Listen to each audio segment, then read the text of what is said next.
ইমাম হুসাইন রাদিয়াল্লাহু তাআলা আনহু দেখছেন বাবা তার যদি ওই জায়গাতে ইমাম হুসাইন থেকে যায়, কারণ ইয়াজিদ চিঠি পাঠায় মদিনার গভর্নরকে একটা চাপ দিয়ে দিচ্ছেন। কি চাপ দিছে গো বাবা? চাপ এটাই দিচ্ছে যে ইমাম হুসাইনকে আমার কাছে তুমি বায়াত গ্রহণ করতে বলো। এ বাবারা, এর আগে হুসাইন চিন্তা করছে আমি জীবন দিব গো, এরপরও বাতিলেরকে আমি সমর্থন করব না, এরপরও আমি হক পথ ছেড়ে আমি মিথ্যা পথে দাঁড়াবো না। ইমাম হুসাইন বাবা গো মক্কা ছেড়ে মদিনাতে যাবে বাবা, এমন সময়তে বিবিকে সঙ্গে নিচ্ছেন বাবা গো, তার মেয়ে হযরতে সাকিনা রাদিয়াল্লাহু তাআলা আনহাকে সঙ্গে নিচ্ছেন, দুধের বাচ্চা আলী আসগারকে সঙ্গে নিচ্ছেন। এই আলী আসগার কেউ বলেছে বাবা 6 মাসের বাচ্চা, কেউ বলেছে 12 মাসের বাচ্চা, এই সন্তানকে সঙ্গে নিচ্ছেন। কিন্তু তার নিজের কন্যা সুগরাকে একটু বাবা বলছেন, সুগরা রে ওরে বেটি, তুমি অসুস্থ অবস্থায় বিছানাগত হয়ে আছো রে বেটি, তুমি এই মক্কাতে থেকে যাও, তোমরা এই মদিনার জমিনে থেকে যাও, আমরা মক্কাতে চলে যাব। আমার দয়ার নবীর নাতি গো, আমার মায়ার নবীর নাতি নিজের নানার কাছ থেকে, নিজের আব্বা জানের, নিজের মা জননীর কাছ থেকে বাবা চলে যাচ্ছে। কোথায় যাবে বাবা? এই জায়গাতে আর আমার হুসাইন ফিরবে না। হুসাইন যখন নিজের বাবা মানুষগুলা নিয়ে রাস্তায় রওনা দিছে গো, ওই সুগরা টুক টুক টুক টুক টুক টুক টুক টুক করে বাবা পন্থ পানে তাকায় আছে। একটা ডাক দিয়া বলে, আব্বু গো আমাকে কার কাছে রেখে যাচ্ছ গো আব্বু? আব্বু গো আমাকে তুমি কার কাছে রেখে যাচ্ছ? এই অসুস্থ অবস্থায় আমাকে কে দেখাশোনা করবে গো আব্বু? আব্বু গো আমাকে এই অসুস্থ অবস্থায় কেন রেখে যাচ্ছ? এ বাবারা, আমার পর্দার আড়ালের মা খালা গো, এই বাবু টুক টুক করে বাবা আমার হুসাইন বিটিকে বুঝায়া সুজায়া ওখানে রেখা দিয়া আপনার মক্কাতে যখন চলে আসলো, এইদিকে ইয়াজিদ বাহিনী বাবা একের পরে আপনার চিঠি পাঠায় কুফা থেকে রে বাবা। কুফা থেকে যখন চিঠি পাঠাইতে লাগলো, চিঠিতে কি লেখা আছে বাপ? ওই চিঠিতে লেখা আছে গো, ওই চিঠিতে এটাই লেখা আছে, হুসাইন আমরা এই বাতিল ইয়াজিদকে আমরা মানতে চাই না, একে আমরা খলিফা বলে মানতে রাজি না, এই মদখোরকে আমরা মেনে নিতে রাজি না। এ বাবারা, এই ইয়াজিদ এত জঘন্য ছিল বাপ, মরার টাইমেও মদ খেতে খেতে দুনিয়া থেকে বিদায় হয়েছে। আল্লাহর হালাল খাবার তার পেটে যেত না, হারাম খাবার খেয়ে খেয়ে খেয়ে খেয়ে আপনার চলে ওকে দুনিয়া ছাড়তে হয়েছে গো বাবা। এ বাবারা, একটা একটা একটা করে যখন আপনার চিঠি আসতে লাগলো, আমার হুসাইন বলছে, ও মদিনা, ও মক্কার মানুষেরা শুনেন গো, কুফা থেকে চিঠি আসছে, আমাকে তারা সেখানে ডাকছে, আমাকে তারা দাওয়াত করছে, আমি ওই কুফাতে চলে যাব। মদিনাবাসীরা বলছেন, হুসাইন তোমার ভাইজান হাসাইনকে হারানোর ব্যথা আমাদের এখনো শুকায়নি গো, এখনো সেই দুঃখ আমাদের কাছ থেকে যাই নাই। এর ভিতরে তোমাকে আমরা কুফা যেতে দেব না, তোমাকে আমরা কুফাতে যেতে দেব না, কারণ ওই কুফা দেশের মানুষ ভালো না, ওই কুফা দেশের মানুষের চিঠির রং ভালো দেখা যায়, কিন্তু তাদের তরবারির কাজ কিন্তু ভালো হবে না। কারণ তোমার বাবাকে তারা তোমার বাবাকে শহীদ করে দিয়েছে। এ বাবা গো, হুসাইন একটা ডাক দিয়ে বলছেন, ও আমার সাথী ভাইয়েরা শোনো গো, তারা আমাকে দাওয়াত করছে চিঠি পাঠায়া, আমি যদি না যাই আল্লাহর কাছে যদি তারা বিচার দেয়, আল্লাহ গো বাতিলে জিদকে আমরা মানব না বলে আমরা হুসাইনকে নবীর নাতিকে আমরা চিঠি পাঠাইয়াছিলাম। কবি বলছেন 150 খান এ চিঠি দিয়া কুফায় ডাকে ধোকা দিয়া, 150 খান এ চিঠি দিয়া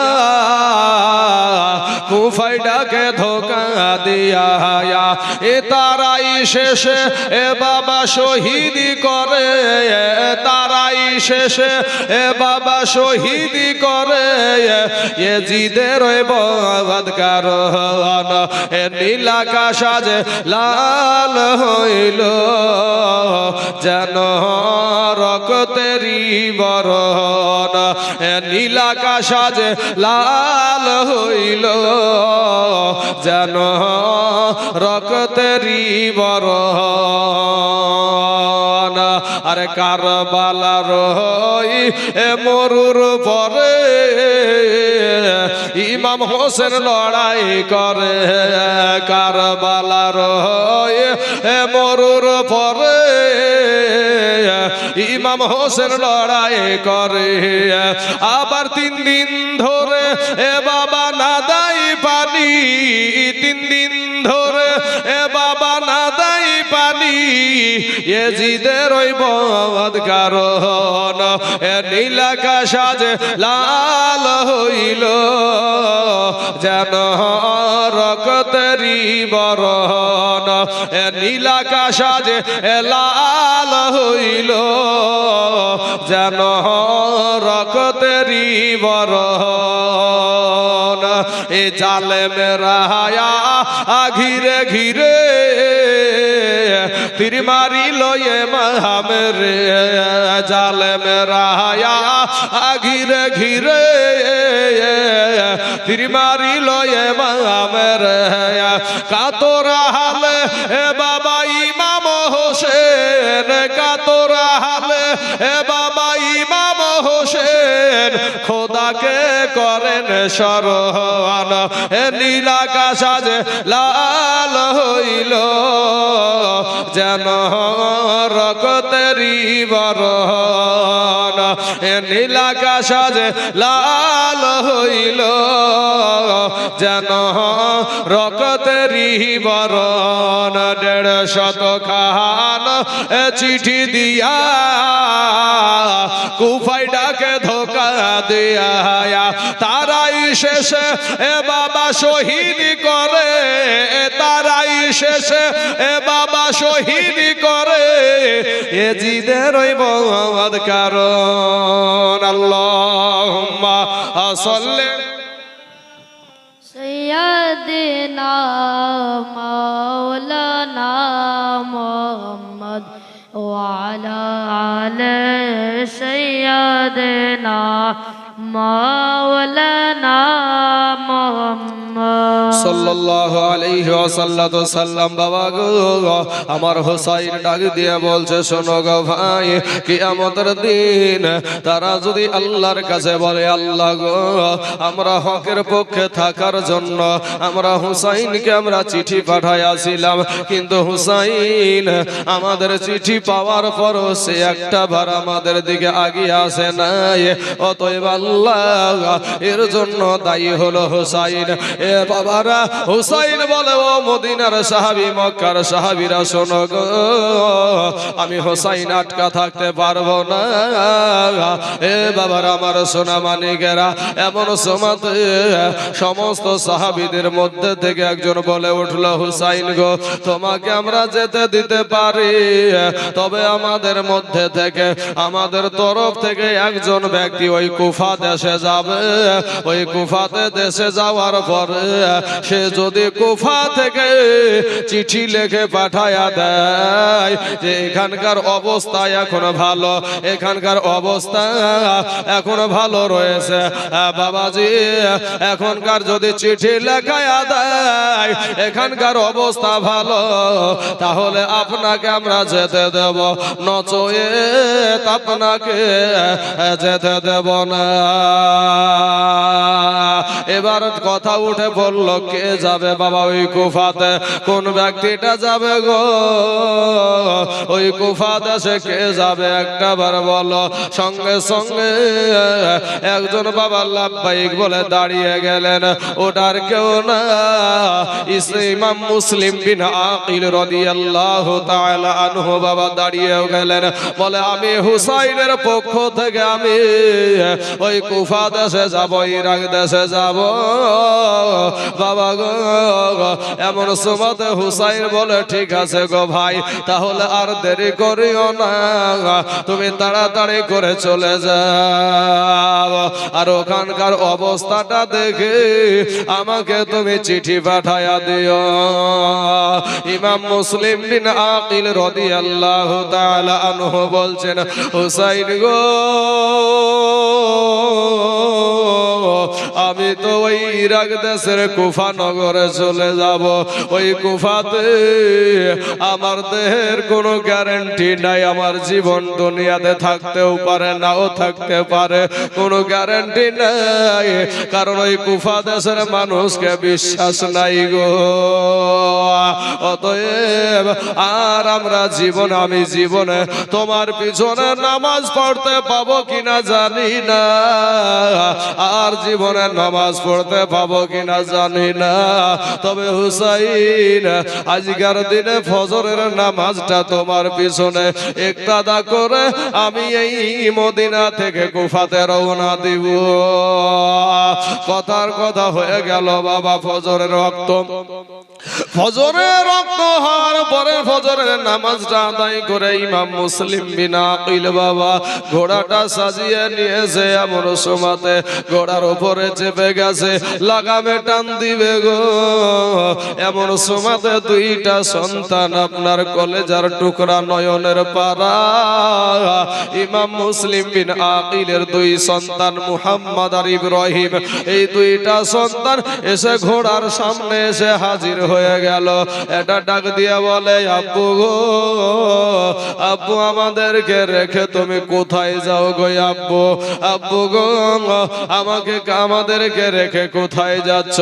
এবার ইমাম মুসলিম বিন আকিল বলছে, বেটা রে ওরে আমার কলেজার টুকরা নয়নের পারা, ওরে আমার সোনার দলারা শোন, আমি তোর চাচা ইমাম হুসাইনের পক্ষ থেকে আমি ইরাক দেশের কুফা নগরে যাব।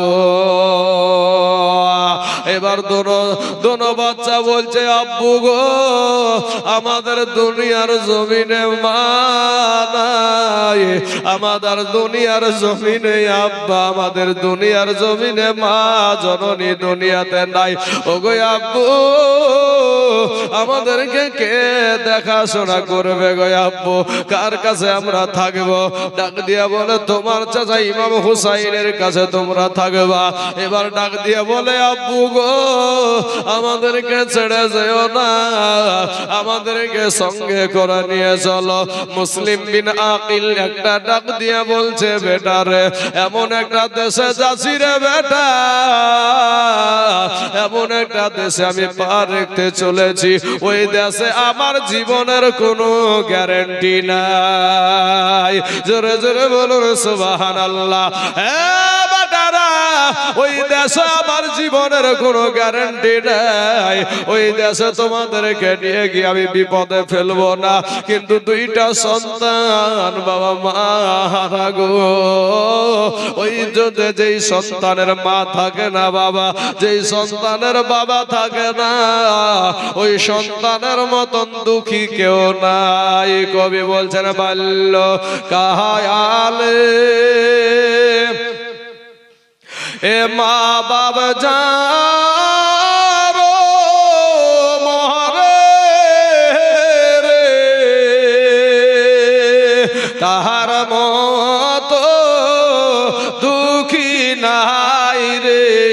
জগতে বাল্যকালে মা বাপ যারো মরে তাহার মতন দুঃখী নাই রে জগতে।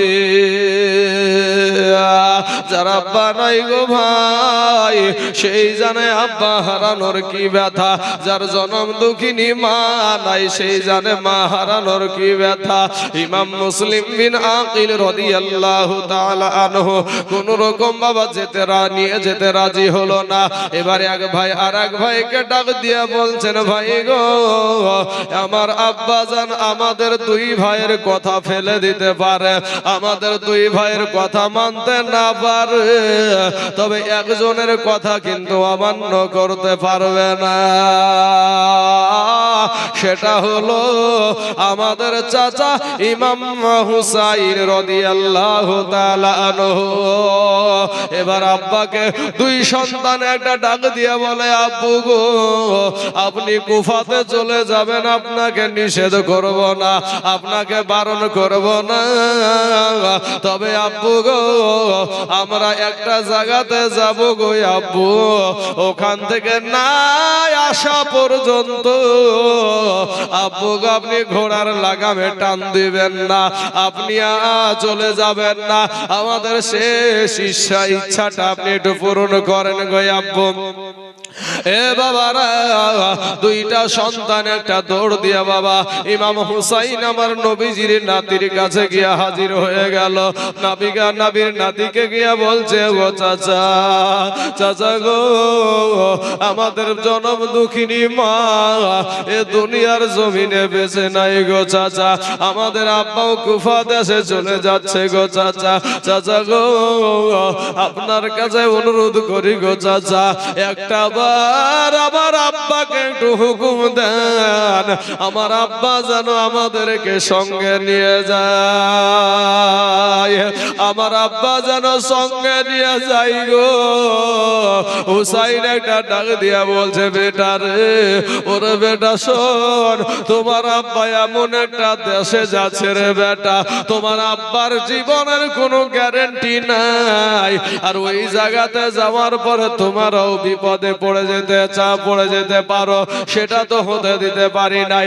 এবার ওই দুই সন্তান বলছে, চাচা গো আপনি তো জানেন খায়রিহি ওয়া শাররিহি মিনাল্লাহি তাআলা, ভালো মন্দ যা কিছু হয় আল্লাহর তরফ থেকেই হয়, জোরে জোরে বলুন সুবহানাল্লাহ। হ্যাঁ চাচা, ভালো মন্দ যা কিছু হয় আল্লাহর তরফ থেকেই হয় গো চাচা, একটা বার আমার আব্বাকে একটু বলে দেন। আর কোথায় যাবে বাবা, যেহেতু আল্লাহ নিজে বলেছেন খায়রিহি ওয়া শাররিহি মিনাল্লাহি তাআলা, ভালো মন্দ যা কিছু হয় আল্লাহর তরফ থেকে হয় বাবা। হুসাইন গিয়া বলছে, ভাই তোমার দুই সন্তানকে একটু সঙ্গে করে নিয়ে চলে যাও। হুসাইনের কথার তো আর অমত কেউ করবে না বাবা, সাথে সাথে দুই সন্তানকে নিয়া একেবারে কাল বৈশাখী ঝড়ের মতো বাবাজি ওই কুফা দেশে রওনা দিয়ে দিল। এখন বাবা গো আমি যেই পর্যন্ত যেতে চাইছি বাবা, যদি উটিনাটি খুঁটি অনেকবার আপনারা এই জীবনী শুনেছেন, কিন্তু বাবা গো আজকেও তিনাদের মুহাব্বতে জীবনী চলছে বাবা। কিন্তু ভাই ও সোনা মানিকেরা, তাদের জীবনে শুনুন এবং তাদের জীবনের আদর্শটা আপনার গলার যদি মালা করতে পারেন গো, আপনার জীবনটা সার্থক হয়ে যাবে। জাহান্নামের খাতা থেকে আপনার নামটা বাবা জান্নাতে লেখা হয়ে যাবে। হ্যাঁ বাবারা, তার আগে একটা চিঠি লেখা হয়েছিল, হুসাইন বলেছিল, কুফাবাসীরা রে শোন, যখন আমি ওই কুফা দেশে যাব, তবে আমার তরফ থেকে একজন ব্যক্তি চলে গেল যার নাম হলো মুসলিম বিন আকিল। উনি যদি তোমাদের অবস্থার কথা ভালো বলে তাহলে আমি হুসাইন ওখানে যাব। এইদিকে বাবা মুসলিম বিন আকিলের যাওয়ার কথা খবর পেয়ে কুফাবাসীরা আপনার মুসলিম বিন আকিলকে আগানোর জন্য চলে গেছে।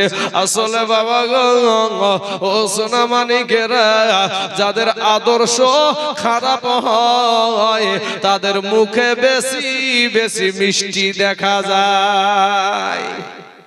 মুনাফিকদের ভিতরে দেখবেন বেশি মিষ্টি কথা পাওয়া যায়।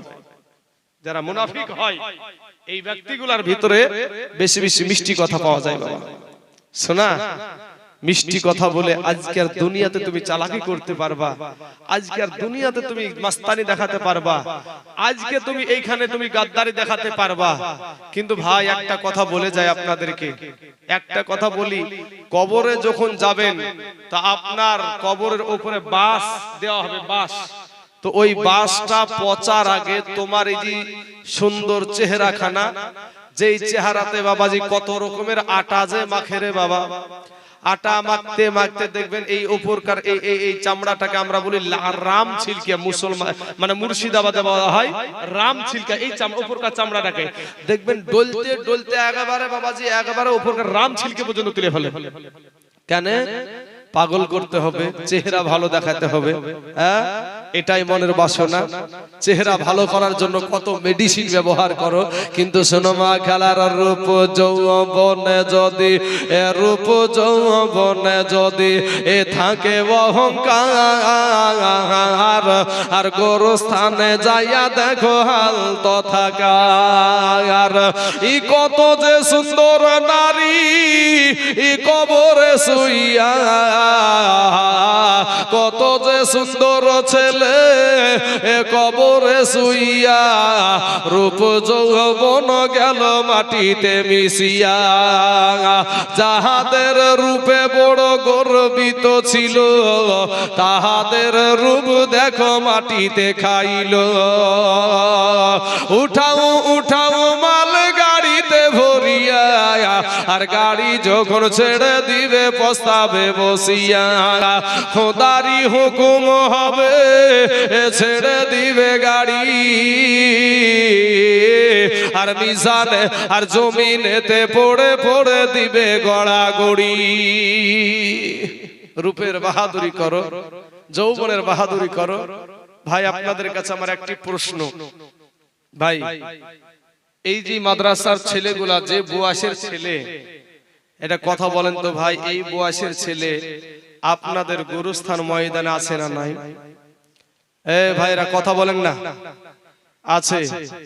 আমাদের মতন তরুণ যুবক, আমার এই ভাইটার মতন যুবক, এই বয়সের ছেলে আপনাদের গুরুস্থানে আছে না নাই? আমার এই যে বৃদ্ধ বাপজিরা বসে আছে, এ দেখেন একটা বাপ দুঃখে, এদের পেটের ছেলে আমি, আমার বাপের বয়সের মানুষ। তো এই বয়সের মানুষ আপনাদের গুরুস্থান আছে না নাই? আসার সিরিয়াল আছে, যাওয়ার কোনো সিরিয়াল নাই।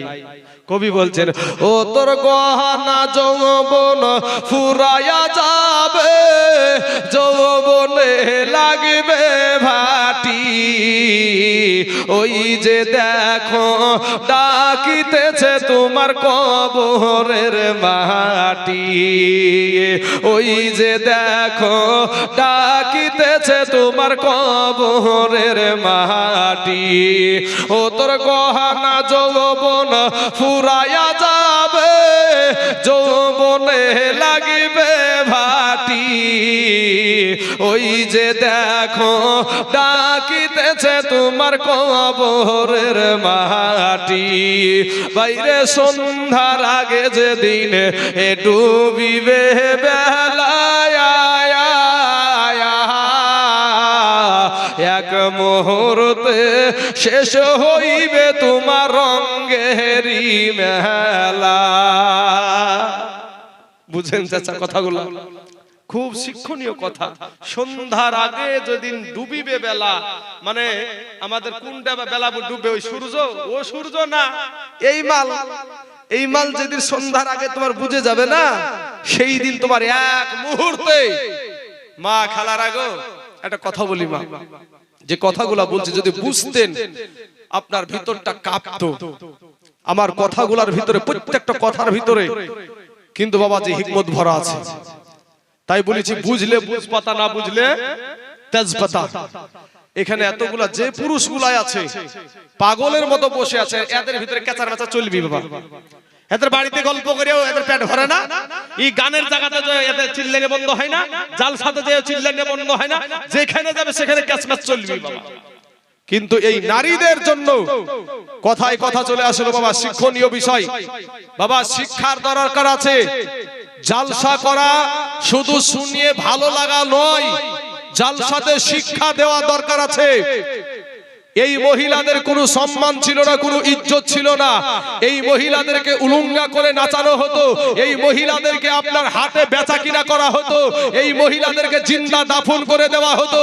কিন্তু এই মহিলাদেরকে আমার দয়ার নবী, যেই নবীর নাতির আপনার জীবনী চলছে, এই মহিলাদেরকে সেই গর্ত থেকে হাত ধরে উঠাইয়া সম্মানের জায়গায় বসাইয়া দিয়েছে। জোরে বলে সুবহানাল্লাহ। কি বাবজি, আমার নবীজি এদেরকে সম্মানের জায়গায় বসায় আছে।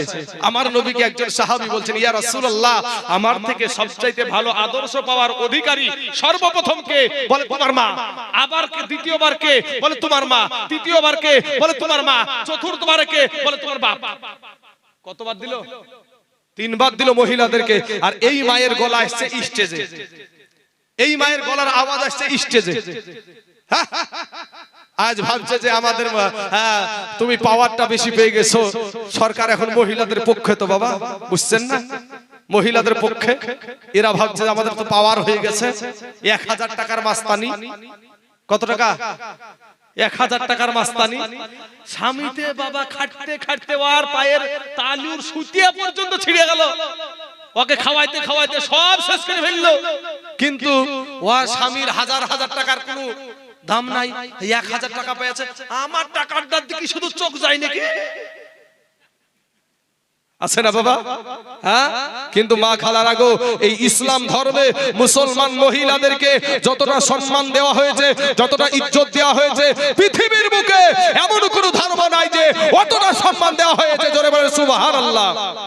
আমাদের পাশে আরেকটা ধর্মের মানুষ বসবাস করে। অনেক ধর্ম আছে, কিন্তু বেশির অংশ যে এই ভারতবর্ষে যে সবচাইতে বেশি, তাই সেই ধর্মটার নাম কি? হিন্দু ধর্ম। হিন্দু ধর্মে একটা প্রথা চালু ছিল, মা খালারা শুনেন, আপনারা তো শুনতেও চান না, বুঝতেও চান না। কবরে যাবেন না, আপনাকে 5 খানা শাড়ি দিবে আর আমাদেরকে 3 খানা দেবে। বেটা ছেলেকে কখন দেয়? 3 খানা, আর মায়েদেরকে 5 খানা, আর বেশি না। যার সাথে গল্প করছেন ও আপনার সাথে যাবে না কবরে। আপনার সন্তান, আপনার স্বামী, আপনার বাবা, আপনার মা, কেউ আপনার সঙ্গে কবরে যাবে না। আপনাকে একাই কবরে যেতে হবে। সাবধান হয়ে যান মা। আপনি বলছেন ইসলাম ধর্মে নারীদেরকে কোনো সম্মান দেওয়া হয় না, ইজ্জত দেওয়া হয় না, তাদের অধিকার কেড়ে নেওয়া হয়। দেখো মা, আজ থেকে কিছু বছর আগে হিন্দু ধর্মের ভিতরে একটা প্রথা চালু ছিল, সতীদাহ ছিল। সতীদাহ বলতে কি বুঝায়? যে হিন্দু ধর্মের ভিতরে যদি একটা স্বামী যদি মারা যেত ভাই, তাহলে ওই স্বামীটার সাথে তার জীবিত বিবিটাকেও জ্বালিয়ে দিত। এটার নাম হলো সতীদাহ। ধর্মের গুরুরা, ধর্মের পণ্ডিতেরা, যারা জ্ঞানী গুণী ব্যক্তি, এরা বলল ধর্মের আইনে লাথি মার, ধর্মের আইনে লাথি মার।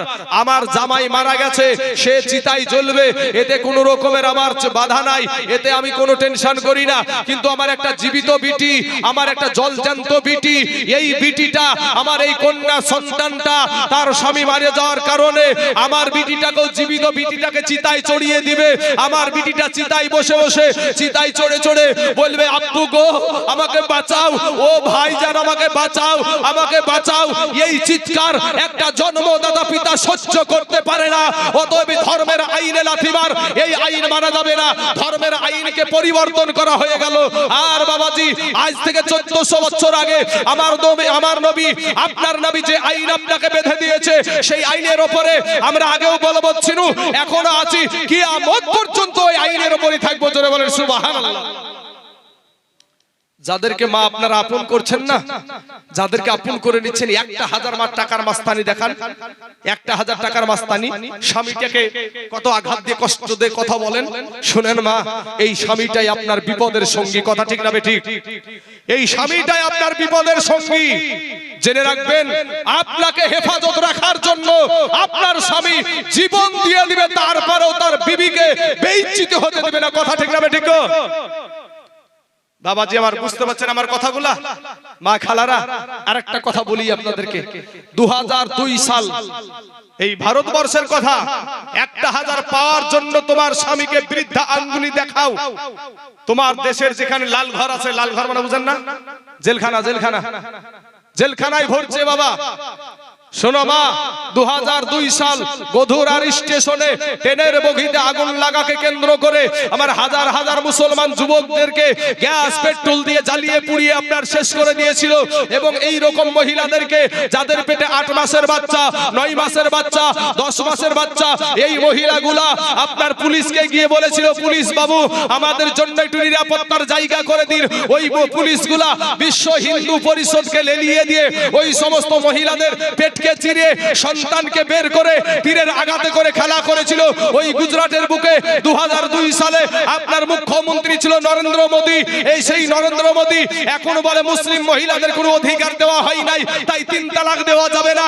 অতএব সেদিন গুজরাটের বুকে মুখ্যমন্ত্রী ছিল নরেন্দ্র মোদী, যেই মহিলাদের পেটকে চিরে সন্তানকে বের করে তীরের আঘাতে করে খেলা করেছিল।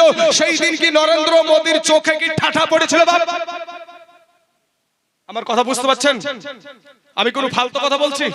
কোন ফালতু কথা বলছি? একটা কথা ফালতু থেকে গিয়েছি আমি? ভাই মা খালারা বুঝেন, আপনার স্বামীটাকে যখনই শেষ করবেন না, কিছু বেধর্মীরা এসে আপনাকে ধর্ষণ করবে, কিছু করার নাই আপনার। মাগো ফিরে আসেন, তওবা করে আল্লাহর কাছে ক্ষমা চান, নিজেকে একেবারে গোলাম বানিয়ে দেন। আল্লাহকে বলেন, আল্লাহ এই আসমানের নিচে জমিনের উপর আমার মতন গুনাহগার কেউ নাই। আল্লাহ, আল্লাহ তুমি আমার জীবনের গুনাহকে maaf করে দাও। তোমার চোখের পানি গালে আসতে দেরি হবে, আমার আল্লাহর তোমার দোয়া কবুল করতে দেরি হবে না। জোরে বলেন সুবহানাল্লাহ। বাবাজি আমার সোনা মানিকেরা, আমার ভাইজানেরা গো, চলেন বাবা ইমাম মুসলিম বিন আকিল রাদিয়াল্লাহু তাআলা আনহু আপনার কুফা দেশে যখন চলে আসলো, সবাই বাবা গো তাকে আগিয়ে নেওয়ার জন্য মেহমান আসলে ওই মেহমানকে বাবা খাতির যত্ন করা, এটা আমার নবীর সুন্নাতি আমল। কিন্তু মেহমানকে নিয়ে আসার পরে অনেক জায়গায় বাবা দেখা যায় মেহমানদের সাথেও বেয়াদবি করে। বাবা গো অনেক দেশে ঘুরছি রে বাবা, দেখেছি অনেক মুরব্বিকে বাবা আলেমদেরকেও আঙ্গুল তুলে কথা বলে। কিন্তু ওই মুরব্বি যেদিন মরবে ওর জানাজা কিন্তু মৌলবি পড়াবে।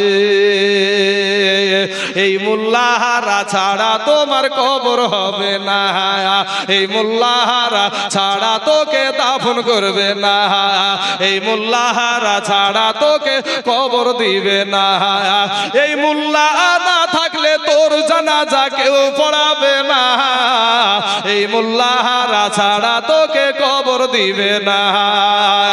ওরে সারা জীবন করলি রে তুই যেই মোল্লারে ঘৃণা, সেই মোল্লারে লাগবে একদিন, এটা তো ভাবলি না। ওরে সারা জীবন করলি রে তুই যেই মোল্লারে ঘৃণা, সেই মোল্লারে লাগবে একদিন, এটা তো ভাবলি না। এই মোল্লা না থাকলে তোমার বাপ মায়ের বিয়া হইতো না। বাবজি আমার বাপের বিয়ে কে পড়াইছে? আপনার বাপের মৌলভিতে পড়াইছে। যদি মৌলভিতে যদি বিয়ে না পড়ায়, আর আপনার মতন সন্তান আমার মতন সন্তান যদি দুনিয়ায় আসে, হালাল জাদা না হারাম জাদা? বুঝলে বুঝ পাতা ভাই নাকি ভাই? সুবহানাল্লাহ। ওরে সারা জীবন করলি রে তুই যেই মোল্লারে ঘৃণা, সেই মোল্লারে লাগবে একদিন, এটা তো ভাবলি না। এই মোল্লা না থাকলে তোমার বাপ মায়ের বিয়া হইতো না, এই মোল্লাহারা ছাড়া তোকে কবর দিবে না, এই মোল্লাহারা ছাড়া তোকে দাফন করবে না। এই মোল্লা না থাকলে তোর জানাজা কেউ পড়াবে না, এই মোল্লারা ছাড়া তোকে কবর দিবে না। তোর মা বাবা যাবে যেদিন এই দুনিয়া ছেড়ে, সেদিন তোমায় আসতে হবে এই মোল্লাদেরই কাছে। তোমার বাবা যাবে যেদিন এই দুনিয়া ছেড়ে, সেদিন তোমায় আসতে হবে এই মৌলবীদেরই দ্বারে। ওই তোমরা ঠেলাই পড়লে মৌলবী চিহ্ন, তোমরা ঠেলাই পড়লে মৌলবী চিহ্ন, নইলে চিহ্ন না। এই মোল্লাহারা ছাড়া তোকে কবর দিবে না, এই মোল্লাহারা ছাড়া তোকে দাফন করবে না। রাগ করছেন নাকি ভাই? আরে বাবা হক কথা, হক কথা। আমার বাপের বিহা যদি মৌলবীতে না পড়ায় তো আমি কি হতাম? আমাকে দি বলি।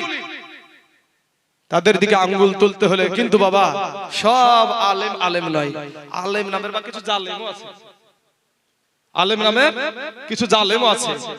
কাদিয়ানি গোলাম আহমদ কাদিয়ানিও আলেম ছিল, দেওবন্দি মাদ্রাসার একমাত্র এক নাম্বার ছাত্র ছিল বাবাজি। হ্যাঁ, উনি আবার বলেছিল ইয়াতি মিন বাদি সুহু আহমদ, অর্থাৎ ঈসা নবী বলেছেন আমার পরে একজন নবী আসবে, তার নাম হবে আহমদ, অর্থাৎ আমার নাম গোলাম আহমদ, আমি একজন নবী। নাউজুবিল্লাহি মিন যালিক। বাবাজি, যে গোলাম আহমদ এই কথাটা বলল, ওই আহমদ হলো আমাদের নবী আহমদের গোলাম। তাই কাদিয়ানি রে বাপ কাফের না মুসলমান? কাদিয়ানি আপনাদের এলাকায় কাদিয়ানি নাই নাকি? এই এলাকায়, আমাদের এলাকায় কাদিয়ানি আছে, কাদিয়ানিদের মসজিদ আছে। তারা আমাদের নবীকে নবী মানে না, আমাদের নবীকে নবী মানে না বাপ। ওহাবি ওগুলো আলাদা, ও ওহাবি আলাদা, ওহাবি আলাদা। কি আমদুরুদ আপনার নবীকে নূর মানা, এই সবে বরাত সবে মেরাজ এইগুলা যারা মানে না, অর্থাৎ ইবনে আব্দুল ওহাব নাসদি, সেই ইবনে আব্দুল ওহাব নাসদির যারা অনুসারী তাদেরকে বলা হয় ওহাবি। কিন্তু গোলাম আহমদ কাদিয়ানি এই একটা ফেরকা, একটা আলাদা দল। এরা গোলাম আহমদ কাদিয়ানি এ আপনার নিজেকে নবী দাবি করেছিল, নিজেকে নবী দাবি করেছিল। তো তাকে যারা অনুসরণ করে তারা প্রত্যেকই কাফের। আমাদের নবীর পরে কোন নবী আসবে? নবী আসবে না। তাহলে যারা গোলাম আহমদ কাদিয়ানিকে নবী বলে তারা সবাই কাফের। আপনাদের দেশে এই ফেরকাটা নাই, আমাদের এলাকাতে আছে, তাদের মসজিদও আছে বাবাজি। তাদের মসজিদের তাদের আপনার গুরুর নাম হলো গোলাম আহমদ কাদিয়ানি। কাদিয়ান শহরে তার বাড়ি, এই ভারতবর্ষে। আপনার সেই ব্যক্তি নিজেকে নবী দাবি করেছিল বাবাজি। আমার সোনা মানিকেরা, আমার ভাই জানারা, তাই কোরআন হাদিস জানলেই যে বাবাজি আলেম হয়ে গেল তা না। ওরে কোরআন হাদিস পড়িলেই শুধু আলেম তো হয় না, আমার নবীর প্রেমে মজিল যারা তারাই মাওলানা, নবীর প্রেমে মজিল যারা তারাই মাওলানা। আর দেওবন্দের ছাত্র যিনি মির্জা গোলাম কাদিয়ানি, ওরে দেওবন্দের ছাত্র যিনি মির্জা গোলাম কাদিয়ানি। এলেম শিখাই শয়তান হলো, এলেম শিখাই শয়তান হলো, নবী পাইল না। কোন পাগল বলে নবী গায়েবে জানে না, কোন পাগল বলে নবী গায়েবে জানে না। এলেম শহর গো নবী শাহে মদিনা। বাবাজি আমার সোনা মানিকেরা, একবার দুরূদ পাক পড়েন, আল্লাহুম্মা সাল্লিম সাইয়্যিদিনা মাওলানা মুহাম্মদ ওয়া আলা আলি সাইয়্যিদিনা মাওলানা মুহাম্মদ সাল্লাল্লাহু আলাইহি ওয়াসাল্লাম। বাবা গো